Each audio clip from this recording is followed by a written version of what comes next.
Bienvenidos a la nueva etapa del fruto prohibido. Solo hay algo mejor que caer en la tentación y eso es reincidir en ella. Ya lo saben, el nuevo fruto prohibido es más dinámico, más audaz, más temerario, pero con el mismo güey. Comenzamos. La lucha sigue. Ten cuidado con lo que pides. Tanto demandó pruebas Claudia Sheinbaum que ya se cruzaron al otro lado, llegaron a Estados Unidos. Bueno, uno llegó de Europa y el otro cruzó por la garita de Nogales. Dos cercanísimos colaboradores de Rocha Moya ya están en Estados Unidos, prestos a convertirse en testigos colaboradores del cargo. Dicen allá que el primero que negocia es el que más ventajas tiene. Pues salieron dos, e insisto, dos de los más pesados. No es cualquier cosa, porque lo que está en el centro es pues la narcopolítica, lo que está el asunto de cómo fueron elegidos no solo en Sinaloa, sino en otros estados, cómo participaron el crimen organizado o células de crimen organizado en distintas elecciones para crear la hegemonía de un partido, generar al partido casi único en el país que, bueno, lo estamos padeciendo. Pero llegó a tal grado esto, o saben perfectamente lo doloroso que es, porque se acabó la narrativa que quería buscar la inocencia de Rocha Moya, que por cierto era una batalla perdida, porque desde que fue electo se sabía de la colusión de Rocha Moya y de la participación del crimen en su elección. Eso ya era más que conocido. A pesar de eso, insistían con este discurso de pruebas de vida, presunción de inocencia, etcétera. Y bueno, así reaccionó Fernández Noroña ante la noticia de la entrega de Gerardo Mérida y Enrique Díaz Vega. Pero no deja también de ser evidente que desde que esa información falsa fluyó, el Gabinete de Seguridad, más allá de la posición correcta de pedir que entreguen pruebas de lo que están aseverando, debería tener bajo resguardo, bajo vigilancia, bajo ciertas limitaciones de movilidad a estas personas, algunos compañeros, compañeras, señaladas por las autoridades del gobierno de Estados Unidos. Yo digo, no es que a toro pasado me ponga yo muy brillante, pero si tenemos una presión enorme del gobierno de Estados Unidos con este tema, un golpeteo permanente de la derecha, sus muñecos de ventrílocuo, con los medios volcados, en su mayoría, en esta campaña canalla diciendo que todo nuestro movimiento es narco, como dicen los abogados, suponiendo que sin conceder que hubiese alguna persona que incurriera en estas conductas, pues eso no nos hace narcos. Ahora resulta que defender la soberanía es proteger criminales o proteger gente que está coludida. Ahí creo que se equivoca la presidenta. Primero, en el asunto de llama a debido proceso y a presentar pruebas, cuando ya le entregó a Estados Unidos 92 capos sin siquiera juicio. Y no solo están los 92 que han obviamente colaborado con las investigaciones de Estados Unidos. Eso que este gobierno se los entregó así, sin juicio de extradición. Simplemente algo así como si los hubieran exiliado a estos mexicanos que sí, pues la verdad es que mucha gente piensa que están mejor en cárceles de Estados Unidos aquí porque, a confesión de parte, decía el gobierno mexicano que aquí mismo operaban a sus células criminales. Y díganme, un estado que ni siquiera puede poner orden en sus cárceles, imagínense si va a poder poner orden en las calles. En este momento, después de tantas concesiones a Estados Unidos, se envuelven y dicen, no, es soberanía y necesito pruebas para poder detenerlos, y eso no es lo que dice el tratado de extradición. Lo que ellos están pidiendo es deténmelos y se abre un periodo de 60 días para presentar las pruebas, y luego un juez, ¿qué juez? Pues un juez mexicano. Ahora sí que un juez de acordeón, un juez del bienestar, tendría que valorar las pruebas y decidirlo. La presidenta optó por decir que no había pruebas, aunque son, insisto, del dominio público. Pues ya 2 se le fugaron, y los otros 8, la verdad es que hay peligro con ellos. Unos que puedan fugarse, otros más que puedan entregarse, aunque uno puede decir ahí que finalmente darán la cara a la justicia, pero también los podrían tratar de eliminar o desaparecer, porque, bueno, el hecho de que estos hayan preferido una cárcel en Estados Unidos que estar aquí en México, entre comillas, protegidos y resguardados, ya nos dice mucho del peligro que corrían aquí. Y una de las razones que dice la presidenta que suena muy plausible es, México le ha hecho en estos 8 años de obradorato la petición de 269 órdenes de peticiones para que detengan con fines de extradición, y en Estados Unidos todos han pedido pruebas, ¿no? Y no le han concedido ninguna. Y bueno, ahí se ve un asunto de que debiera ser recíproco. De alguna manera uno podría decir, sí, el problema es que ¿cómo es la justicia mexicana? ¿Hay verdaderamente condiciones para un juicio justo en México? Lo más fácil para cualquier mexicano que es buscado en México es demostrar que no tendría acceso a esa justicia, porque los fiscales están entregados, los fiscales son carnales, y los jueces son obedientes y responden a consignas políticas. Y la verdad es que donde menos se respeta la presunción de inocencia es en México. Hay que ver cómo aumentaron los delitos de prisión oficiosa para detener. Pero bueno, la presidenta habla y pide reciprocidad a Donald Trump. De enero del 2018 al 13 de mayo del 2026, a Estados Unidos. 269 requerimientos de extradición. ¿Cuántos se han entregado a México? Ninguno. Ninguno. Del 1 de enero del 2018 al 13 de mayo de 2026, 269 requerimientos de extradición, no han enviado ninguno. Hay casos gravísimos para México, factureros, exgobernadores, acusados de delincuencia organizada. No hay entrega de ninguno de estos presuntos delincuentes a México.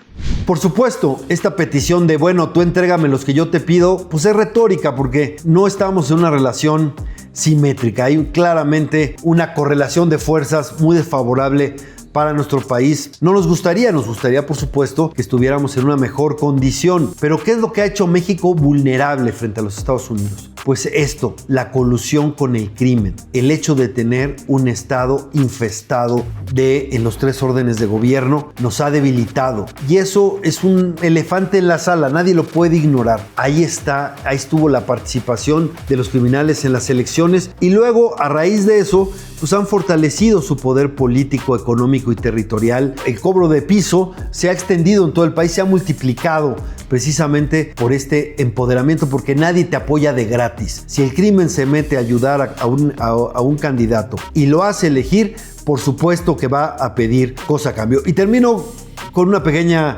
reflexión. De verdad, Rocha Moya vale inmolarse por él y pelearnos con nuestro principal socio comercial y llevar a esto a una situación límite en donde es un poco engañoso, porque en esta batalla no se dura ni un round por la cantidad de dependencia que hay en muchísimos rubros, desde el momento de la integración económica, el momento de lo que dependen las familias de las remesas, el momento de que dependemos del gas de ellos, en momentos en donde tantas cosas ellos tienen la llave para apretarnos. Pues desde ese momento estamos. ¿Pero qué nos hizo vulnerables? Esa relación con el crimen. Y yo, la verdad es que convertir a Rocha Moya en un niño héroe es verdaderamente ridículo. Sus nexos son conocidos, sus nexos los conocen en todo Sinaloa, y tratar de decir que el muchacho es inocente es una batalla perdida. Ojalá le caiga el 20 a la presidenta. Marchititita. Eso fue lo que ocurrió en Chihuahua. Arturo Ávila, el vocero de Morena, al que le llaman cero votos, había pronosticado 200,000 personas. Y bueno, ya después del ridículo que hicieron, Ariadna Montiel quiso decir que era 20,000. La verdad es que las fotos aéreas dicen que no llegaron ni siquiera a 5,000. Y además, tremendo papelón el que hizo Andy López Beltrán. No solo, no por la gritiza que se llevó ahí, sino más bien por el operativo. ¿Cuántos guaruras cuidan a Andy? Hablan de privilegios que ya perdieron. Bueno, llegó como si fuera jeque árabe, ¿no? En medio de un tremendo operativo. Y luego, además, ni siquiera quiere hablar con la prensa. Es un perdonavidas. Bueno, le fue, la verdad, muy mal, porque aparte fue su reaparición después de que salió ya Luis Alcalde y entró Ariadna Montiel. Pero además equivocan la estrategia porque, imagínense, ellos quieren de alguna manera desviar la atención, equiparar las cosas, pero lo que quieren es atacar a una gobernadora por una acción contra el narco, al mismo tiempo que protegen a un gobernador coludido con el narco. Es decir, llevar igualar los cartones entre Maru Campos y Rocha Moya es un tremendo error. Lo único que hacen es un contraste. Y ahí olvidan hasta su propia historia. Lo que le ayudó mucho a López Obrador en el desafuero es que ganó la batalla de la comunicación. Porque a mucha gente le parecía absurdo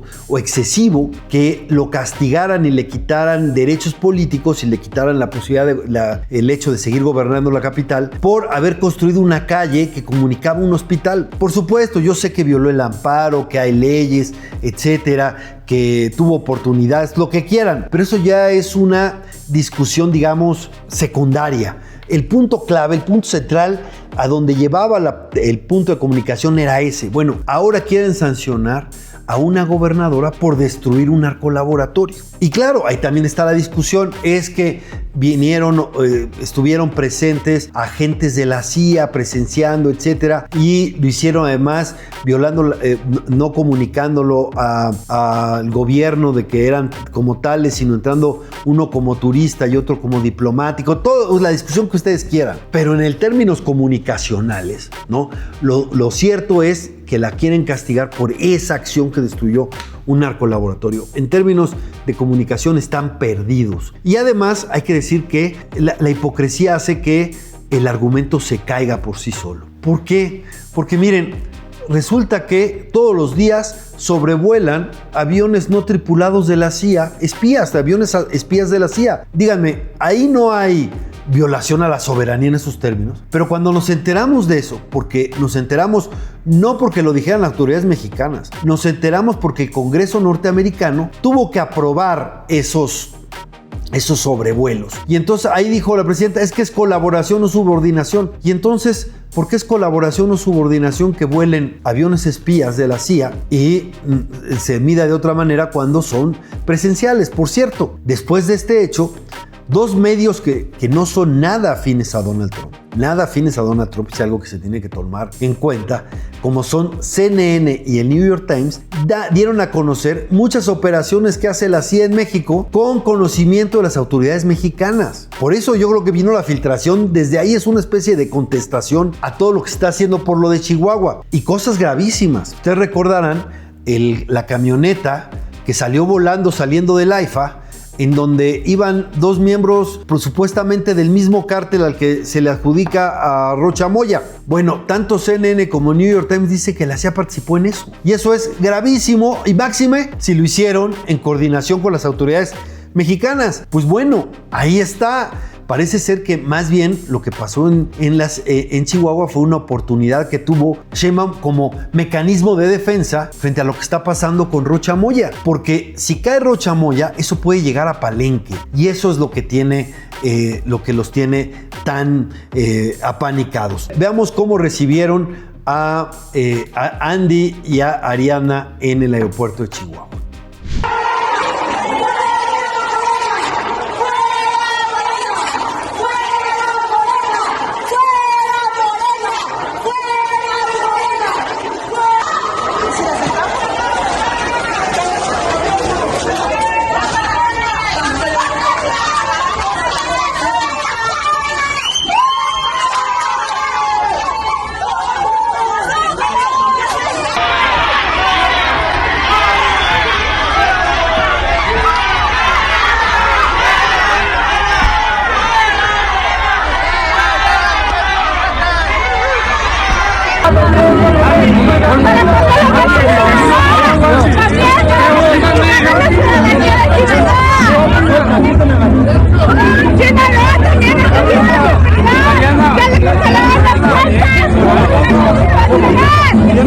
Bueno, pues como ven, no tuvo un buen recibimiento, pero quizás lo que más le dolió además es que en las calles ya le gritaban: ¿y cuándo marchas en Sinaloa? ¿Y cuándo marchas en Sinaloa? El contraste, insisto, no les conviene. Y fíjense que, aquí curioso, hasta Viri Ríos, que es muy conocida por respaldar al gobierno, hasta Viri Ríos dijo que la marcha en Chihuahua fue un fracaso y que fue un error que fuera a Andy López Beltrán y que no se puede equiparar el caso de Rocha Moya como el de Maru Campos. Hasta Viri se dio cuenta. Imagínense cómo están las cosas. Pero bueno, en fin, que con su pan se lo coma.